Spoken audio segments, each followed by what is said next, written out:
learning the system, operating, playing free and fast, made a bunch of plays. I've been really pleased with how they've worked and what they've done so far.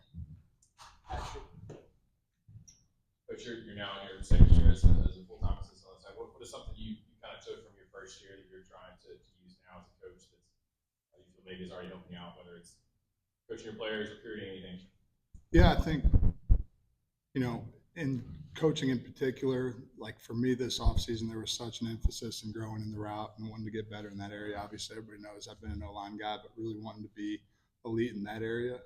So that's been a huge focus for me. And we've got really talented guys that can put a bunch of that stuff on the field. Recruiting wise, man, sleeping a little bit better, got some good one in the boat. And, it's this offseason, obviously, with the December calendar, it's a little bit different than it used to be. And that was a crazy month, but we've got a great room of guys after it.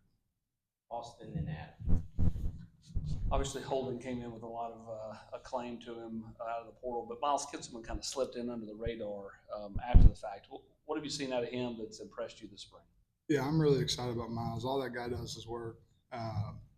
We knew he'd stick his face on people. We knew he'd be physical. I think what he's done in space has been not necessarily a surprise, but really pleasant.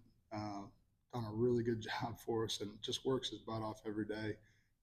Having two guys come in that are both everything you want, it's been really cool.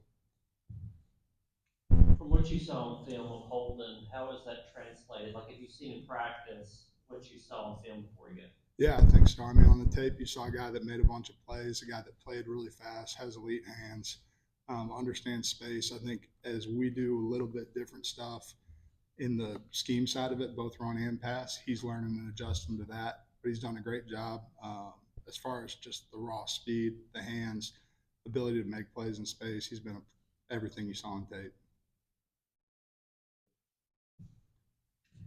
What have been the areas of progression for Ethan Davis? Yeah, I mean, we talked about it a lot last year. Ethan would flash all the time, but he was 225, and in this league, doing some of the things we ask guys to do, that's tough. And at the same time, learning the new system, adjusting to the speed of the game at this level. This spring, he's done such a great job, one, getting his body right. I think he was 242 last week, and he's so comfortable now with where to be, what to do. There's still a detail in everything that he's got to continue to clean up. But I've told him this, he's going to be an elite player in the core. He's got so much twitch, pop. He's not scared of anything. As he continues to get better with the fundamentals of it, he's going to be really, really good. Ryan, Taylor. We've seen the tight ends kind of be very versatile in this offense. How comfortable are you with this group and their versatility lineup as H-backs and stuff like that? Yeah, really comfortable. We'll see if anybody can carry the ball here the way Princeton did. But, as far as what gets put on our plate, being out in space and being in the box, being in the pro, running some really deep routes, like there's a lot that's asked of those guys. And the challenge is finding guys that can do all of that, where you're not having to call certain things when certain guys are in. I feel like we've got that in our room. You lose two veterans in that room from last season. Who have you seen stand out and kind of be the voice in the meeting room? Yeah, I think for the transfers coming in, there's a maturity level of they've been in rooms, they've been at places where they know what it kind of looks like. And it's always a little bit awkward for you when you're stepping in a new place where you want to lead, you want to be a veteran voice, but you're also gaining the respect and trust of your teammates. I can't give enough credit to Titus Rohr and Charlie Browder for the role they've had in our room, just as far as helping bring those guys along, kind of showing those guys the way that we do things a little bit different here. But really, it's different than last year where you had two guys that were clearly the old heads and then a bunch of young guys. Man, I hope everybody in my room can be a leader, and not just with how they act, but by how they bring each other up. Eric and Brent. It's kind of been a two-man show, the tight end position, since you guys have been here. But coaches have made the comments on saying you really need three. How close do you think you are to having three guys that can play a lot of snaps for you? Yeah, they've all got stuff to improve on and stuff to work on, but I do feel like we're in the right direction there for sure, which is really exciting. Last spring, McCollum talked about just how challenging it was to learn this offense and how much Jacob helped him. With the changeover you had, the turnover you had, where you thought you would be with this group heading into the last part of spring here? Are you ahead, behind? Where do you think you are, this group in general, with their development?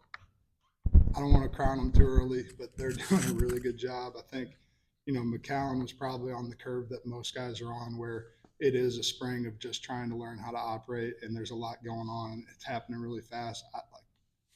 Without, getting their egos too inflated, the two new guys that have come in are really, really ahead of schedule in terms of where I thought they would be, just ability to line up, process, and play.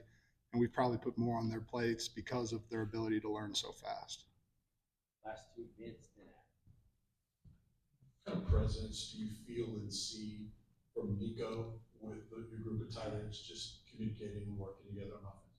Yeah, I think he's stepped up in a big way.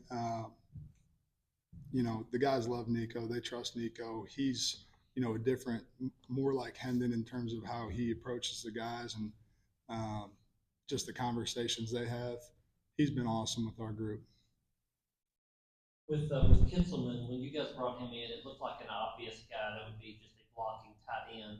Has anything surprised you about him as a pass catcher, as a route runner? Yeah, I mean, I got to give credit to Cody Cook. He was a guy with us last year, and he'd coached Miles at Hutch and was telling me, on tape, this is kind of what we can see, and there wasn't a lot of evidence of the other piece of that equation. And he stood on the table and said, listen, man, I coached this guy for 2 years. I know what he can do. And Cody's an elite receivers coach. In that skill set, you can tell he's been coached by Cody because there's a lot of stuff that's showing up on tape that's really, really good.